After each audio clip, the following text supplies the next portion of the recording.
TYTSports, obviously March Madness is right here, and the bracket came out yesterday. We have Reid Forgrave. You can follow him on Twitter at Reid Forgrave, obviously, and he's a national college hoops writer for FoxSports.com. Reid, thank you so much for joining us. We really appreciate it. How are you doing today? I'm great, man. It's March Madness. How can you not be great? I really don't know, actually. All we know is work productivity is going to be down tremendously. Ben Mankiewicz is here as well. Just to be clear, because I didn't prepare for the NCAA tournament, we are here to talk about the NIT, so I'd like to ask the first question. St. John's, do they have a shot to win this thing? I'm taking Kentucky the entire way. You know, they're the #1 overall seed. All right. Wait. You're stationed in Iowa and you're not going to take the Hawkeyes? No, I think they're too young. I actually think they're a really interesting team. I see them definitely making NCAA tournament next year. I thought they were pretty close this year. You know, within a win or two, they almost beat Indiana in their first Big Ten game. Look at this. I was kidding. I don't think they're there yet. I've actually driven the conversation to the NIT and next year's the wrong NCAA direction, tournament. though. Yeah. The wrong direction. It was great. You just lost all the viewers, right? That's right. Boom. So, Reid, let me ask you this. Obviously, again, you've said that you're in Iowa. A big matchup and upset that I like is Iowa State over Notre Dame. Call me crazy, or am I dead on with that prediction?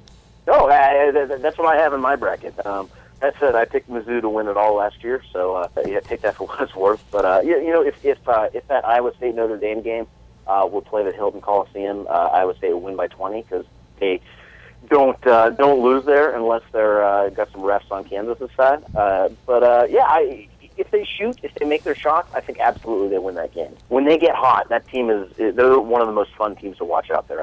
I like what Hoiberg has done there a lot. That said, they've been known to get cold on the road for pretty extended stretches, so we'll see. Another big question for you. You know, Mike Muscala of Bucknell, Nate Walters of not San Diego State, South Dakota State. They both have tough matchups since Bucknell is facing Butler. Which one do you think will have a better tournament if they continue on? Firstly, which team do you think will continue on after the first round?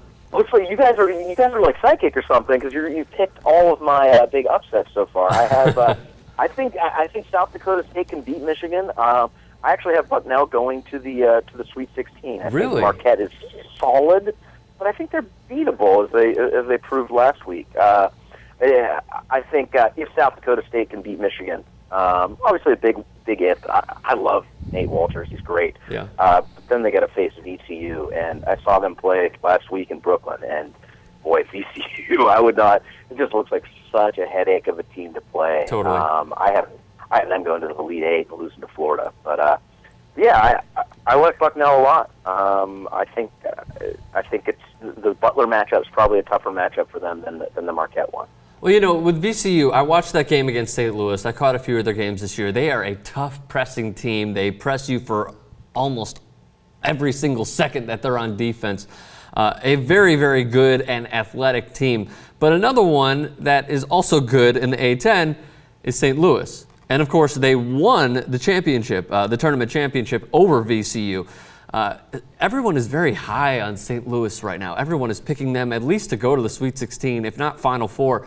Do you see them possibly getting upset, or should people keep riding this Billikens tide that may go into the Final Four?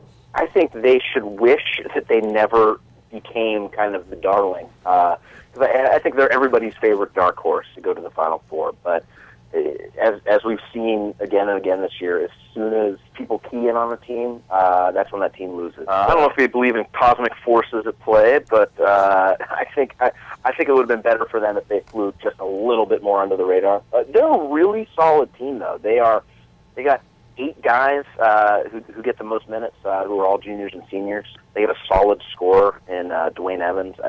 I like them a lot. There's a reason that they've become kind of like the dark horse darling. There would be even a greater consensus that St. Louis had a real shot at the Final Four if Rick Majerus were still there, because it still feels like a Rick Majerus team. Yeah. Well, because it is a Rick Majerus team in so many ways. And again, it wouldn't seem talking about St. Louis making a run into the tournament seems strange. If you were talking about a team coached by Rick Majerus making a deep run in the tournament, it would seem far less odd.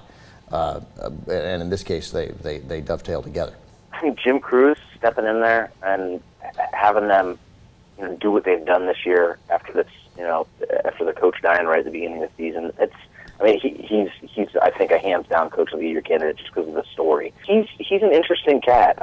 I like his style a lot. A very kind of a mellow coach who takes things pretty doesn't take himself too seriously, doesn't take his team too seriously, and I think that's a great mentality when you're trying to keep your guys loose going into March. Reid, there's always, it seems like, one double-digit seed that will always make the Sweet 16.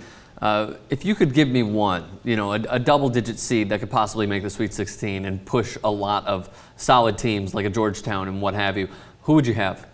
I like Bucknell. I think Bucknell has they have a dominant big dude in Mike Muscala, and Sure. They have matchups that aren't impossible to win. They in fact are the only double-digit team that I have in my bracket.